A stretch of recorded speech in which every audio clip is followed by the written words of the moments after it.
Halo teman-teman, ketemu lagi dengan Andi di channel King Kos, si Raja Kos. Di video hari ini saya akan bahas mengenai pengakhiran kerjasama kalau kita kerjasama sama Reddor sama Oyo.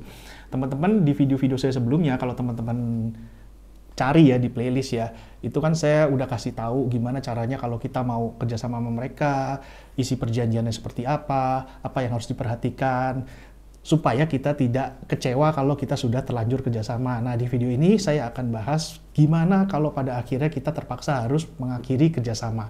Silakan simak videonya sampai selesai.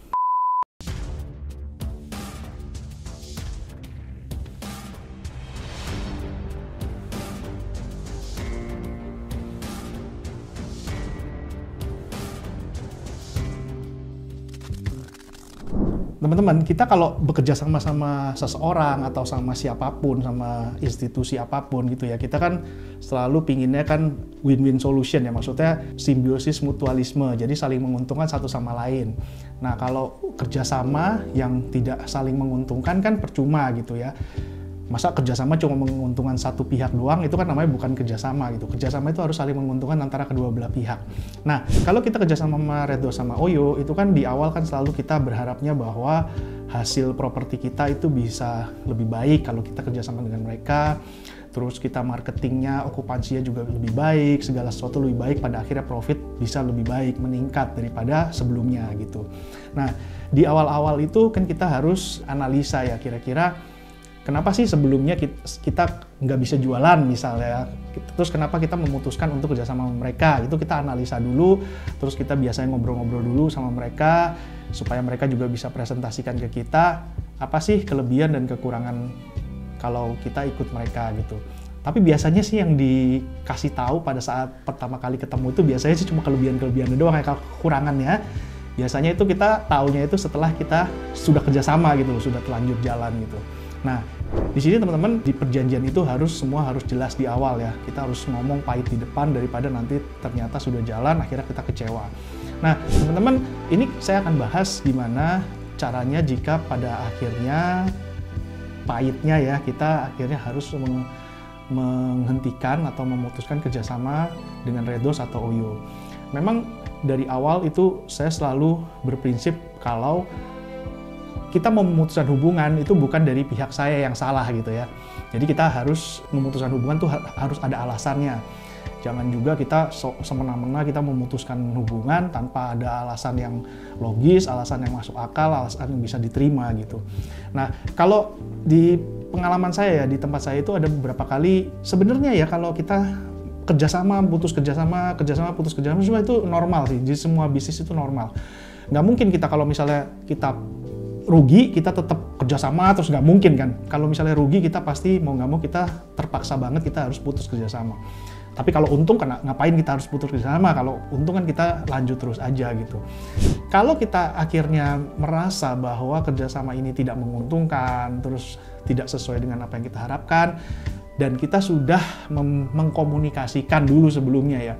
Maksudnya mengkomunikasikan tuh gini, jadi kalau saya contohnya langsung saya ambil contoh aja, saya mengkomunikasikan, saya minta harga kamar per malam dijual minimal segini gitu, itu komitmen bahwa saya minta kamar dijual segini, saya nggak mau kamar dijual di bawah itu gitu.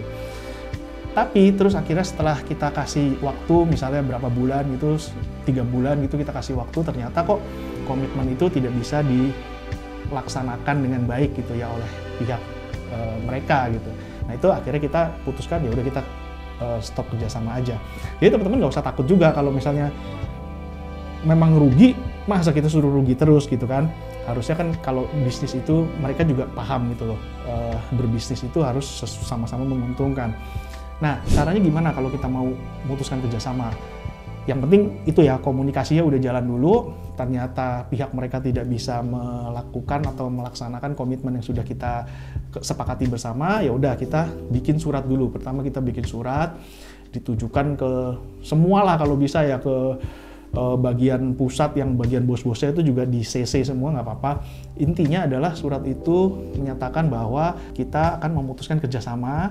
Alasannya apa? Alasannya apa itu harus ditulis ya. Ditulis misalnya karena profitnya sangat minim gitu, karena misalnya harga dibanting terus, diobral terus, atau karena misalnya perhitungan omset dan potongan komisinya kok selisih terus, dan berbagai macam alasan-alasan lainnya ditulis semuanya. Terus di situ juga harus ada tanggal pemutusan ya. Jadi misalnya kita tulis surat terus kita bilang bahwa sejak tanggal atau per tanggal sekian kita memutuskan untuk stop kerjasama dan mohon tidak mengirimkan tamu lagi. Nah itu kalau kita udah punya surat itu, sebenarnya kita dari sisi kita itu udah aman ya. Maksudnya kalaupun nanti mereka tetap kirim tamu, nah ini ya teman-teman ya, saya kasih tahu bahwa mereka itu kalau mau kerjasama gampang, tapi kalau mau putus hubungan itu agak susah gitu ya. Jadi kadang-kadang kita udah tulis surat itu, mereka tetap dibuka terus, aplikasi kamar kita tuh dibuka terus di aplikasi mereka tetap kirim tamu terus. Nah itu biasanya itu 95% itu terjadi seperti itu. Jarang yang kita tulis pemutusan hubungan kerjasama terus langsung di stop, bener-bener itu jarang. Biasanya mereka sih alasannya kita butuh waktu Pak, butuh waktu 60 hari gitu. Saya bilang nge-close kamar di aplikasi masa butuh 60 hari ya, nggak masuk akal juga sih sebenarnya alasannya. Tapi ya itu kadang-kadang mereka alasannya itu mereka butuh 60 hari untuk nge-close semuanya. Sebenarnya kalau dari sisi kita sudah kirim surat, udah pemberitahuan, dan kita sebelumnya sudah komunikasi sebelumnya, jadi nggak ujuk-ujuk terus kita stop tanpa ada alasan yang jelas, itu yang bisa diterima. Nah itu kita nggak usah takut, itu kita sudah berhak untuk menolak tamu yang datang gitu. Di copy aja terus ditempel itu surat pemutusan hubungan kerja yang kita kirim itu ditempel di lokasi supaya kalau ada tamu yang datang kita tinggal tunjukin aja surat itu.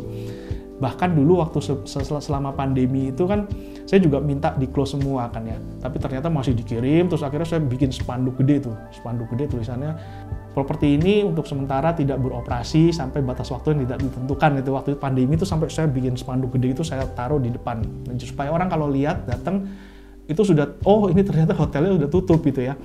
Jadi mereka kita suruh untuk mengurus refund kalau dia sudah bayar, mengurus refund kepada pihak OYO atau Red Doors-nya gitu. Oke teman-teman, mungkin itu step awalnya bikin surat. Terus biasanya nanti di masa-masa peralihan itu memang sering terjadi dispute di lapangan gitu ya. Entah kita terpaksa harus berantem sama tamu gitu karena kita tamu udah datang kecelek gitu ya, terus kita bilang oh kita udah tutup kerjasama, mereka nggak bisa dapat kamar. Kalau pas lagi nggak high season sih nggak apa-apa, tapi kalau yang jadi masalah kalau pas high season cari hotel di tempat lain udah susah, udah mahal, di tempat kita ditolak. Nah itu ada rentan kita berantem juga sama tamu gitu. Dan biasanya tamu tuh ngasih rating jelek jadi akhirnya di Google gitu. Ya itu gimana lagi ya, mau nggak mau konsekuensi yang harus kita tanggung. Nah teman-teman, itu intinya kalau sudah bikin surat, teman-teman sudah berhak untuk menolak tamu yang dikirimkan. Tapi kalau teman-teman masih mau terima sampai akhirnya benar-benar di close ya, itu ya monggo, itu terserah teman-teman. Dipertimbangkan aja, kalau memang ternyata rate-nya bagus diterima, kalau memang rate-nya sangat rendah sekali merugikan kita ya ditolak ya. Kalau menurut saya itu hak kita juga, karena kita sebagai owner, kita sebagai pemilik properti ya kita lebih berhak terhadap properti kita tersebut. Oke teman-teman, itu dulu ya pengalaman saya tentang pemutusan kerjasama dengan Red Doors atau OYO atau dengan hotel aggregator yang lain ya, kalau ada ya prinsip-prinsipnya sih hampir sama.